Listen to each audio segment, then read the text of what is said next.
Every night, you disappear. You close your eyes, your body lies still.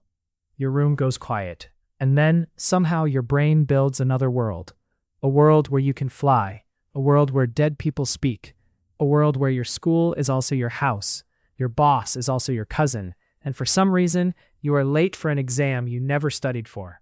And while it is happening, it feels normal. That might be the strangest part. In a dream, you can be chased by a giant chicken through an airport, and your brain says, yes, this makes sense. Then you wake up and think, what was that? So why do we dream? The honest answer is simple. We do not completely know. But we do know one thing. Dreams are not random garbage. They are strange, they are messy, but they are not meaningless. Your brain is doing something. The problem is, it does not explain itself. It just shows you a movie. A very weird movie. For a long time, people thought dreams were messages. Messages from gods. Messages from spirits. Messages from the future. If you dreamed of falling, it meant one thing. If you dreamed of teeth falling out, it meant another. If you dreamed of death, maybe something terrible was coming. But modern science gives a stranger answer. Dreams may not be messages from outside you. They may be messages from inside you. Not clear messages, not perfect messages, more like emotional noise, memory fragments, old fears, new problems, random images, all mixed together while your brain tries to clean itself. Think of your brain like a messy room. All day you collect information, faces, voices, embarrassing moments, things you wanted to say but did not, things you need to remember, things you wish you could forget. By night, the room is full. So when you sleep, your brain starts sorting. This memory is important. This one is useless. This feeling needs attention.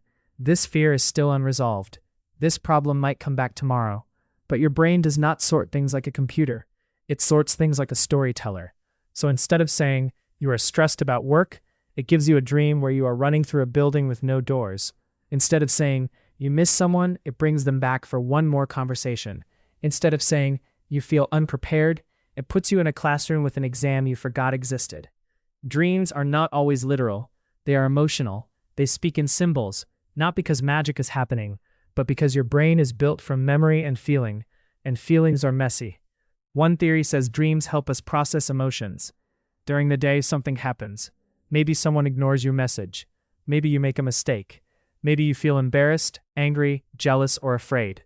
You move on. You act normal. But your brain does not always move on. At night, it replays the feeling. Not the exact event, the feeling. That is why dreams often make no logical sense. But emotional sense. You dream of being lost. You dream of being chased. You dream of losing your phone. You dream of showing up somewhere with no pants. The details are ridiculous, but the feeling is real. Fear, confusion, shame, pressure, helplessness. Your brain takes an emotion and builds a world around it. Another theory says dreams are practice, a survival simulator. Imagine ancient humans sleeping near forests, caves, and predators. A brain that could practice danger without real danger had an advantage. So it created nightmares. Being chased, falling, getting trapped, losing the group, fighting something stronger than you. These dreams feel awful, but they may be your brain rehearsing. What if something attacks?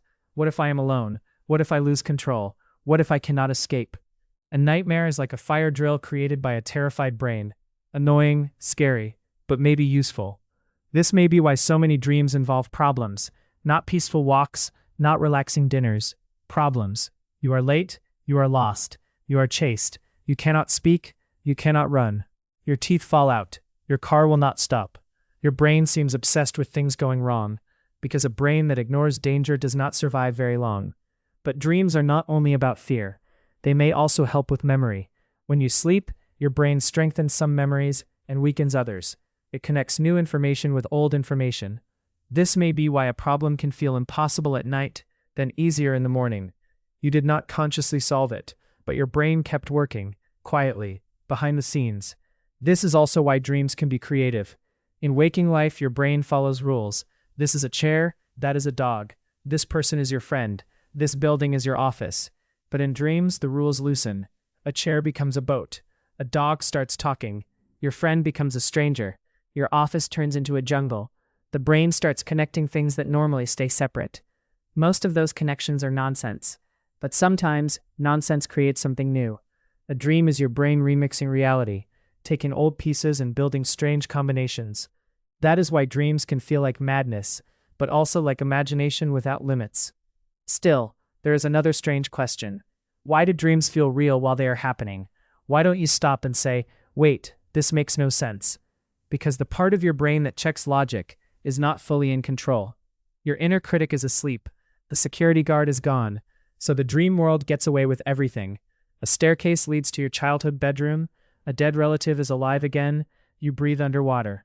You are somehow both watching yourself and being yourself, and you accept it, because the dream does not need to make sense. It only needs to feel real.